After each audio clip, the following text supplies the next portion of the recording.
A proton moves along the positive x-axis with a velocity of 1.0 times 10 to the 7th meters per second. As it passes the origin, what is the magnetic field at the following points? This is part B of our question, in which we have to determine the magnetic field at a point on the y-axis with a y-coordinate of 1.00 millimeters. Now let's look at a point on the y-axis. So we want to find the magnetic field at this point, which I will label this point to be point B.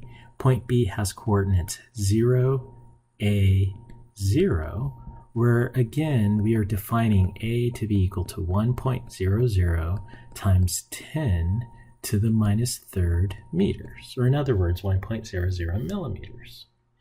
We need to find the magnetic field at that point. Well, again, using the Biot-Savart Law, we would say the magnetic field at point B is equal to mu naught over 4 pi times Q, which is the value of the charge for that source charge. And this time, I'll just go ahead and write V sine of the angle between the velocity vector and point B over r sub b squared. And this will be our reference angle, theta VB. Now, this is the magnitude of our magnetic field at point B. And the direction, we could find the direction in a couple of different ways. One way is to use the right hand rule to give the direction. Or we could express things in terms of unit vectors to see the direction that we get. We'll do both. So the first thing before we do either of those methods is to determine our relative position vector. Our relative position vector is the position of point B relative to our source charge. So here is our relative position vector. We could write that as r sub b j hat, and we can define r sub b to be equal to the magnitude of that position vector. And what is that? That is just the value of A. So we can say that our relative position vector is equal to A j hat. Well, let's apply the Biot-Savart Law now. Finding the magnitude of the magnetic field is equal to mu naught over 4 pi q v sine of the angle between the velocity vector and the relative position vector over, well, we said r sub b squared. Well, remember, r sub b is equal to A, so this is over A squared. Now let's look at the angle between the velocity vector and the magnetic field. From the picture, you should be able to tell that that is a 90-degree angle. And let's just redraw it here. Here is our relative position vector. Here is our velocity vector. The angle between those two is 90 degrees. And remember, the sine of 90 degrees is equal to 1. So this sine of the angle evaluates to 1, and we have the magnitude of the magnetic field is equal to mu naught over 4 pi q v over A squared. So this is the magnitude, but what about the direction? Well, we could use the right-hand rule to find the direction of the magnetic field at point B. And there's a couple of different versions of the right-hand rule we're going to use.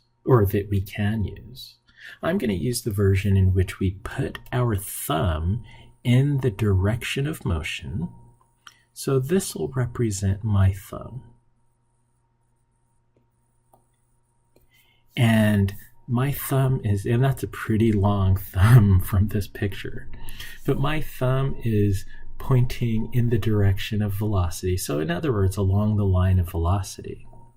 And then we're going to curl the fingers of our right hand around that line of velocity. Now, what this does is, remember, your fingers indicate the fact that the magnetic field will form concentric circles centered around the line of velocity. So let's draw a concentric circle representing the magnetic field at point B. At point B, that magnetic field would look something like this. Here is that concentric circle.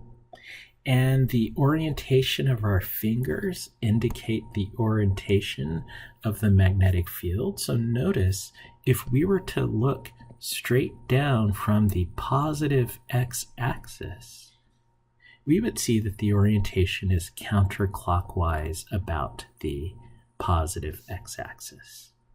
And so what that means is the magnetic field at point B is tangent to this magnetic field line, and that tangent would make it parallel to the z-axis. So this represents the magnetic field at point B. Parallel to the z-axis, tangent to the magnetic field line at point B. So we could say that the magnetic field at point B is equal to mu naught over 4 pi qv over a squared k hat, where k indicates the positive z direction. So in plugging in numbers, the magnetic field at point B is equal to mu naught. The permeability of free space, remember, is equal to exactly 4 pi times 10 to the minus 7 Tesla meters per amp.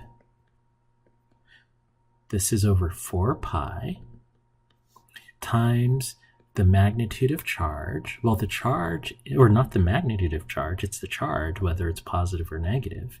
Here we have a proton, and the charge of a proton is positive 1.602 times 10 to the minus 19 coulombs times the velocity.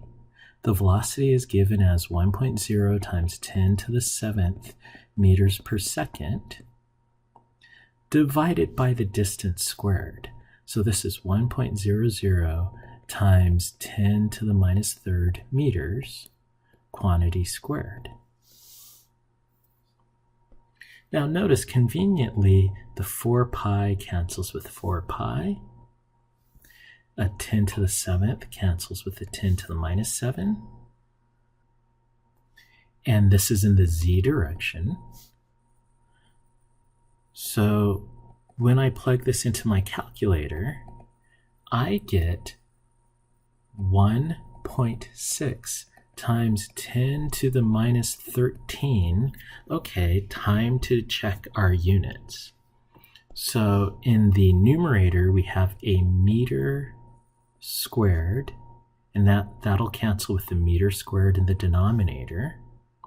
So what we have right now is a Tesla coulomb per amp second for our units. And this magnetic field is in the positive z direction. Well, remember, 1 amp is equal to a 1 coulomb per second. So we have an amp in the denominator, a coulomb per second, which is an amp in the numerator. Those units cancel, and we end up with the magnetic field at point B being equal to 1.6 times 10 to the minus 13 Teslas pointing in the positive z direction.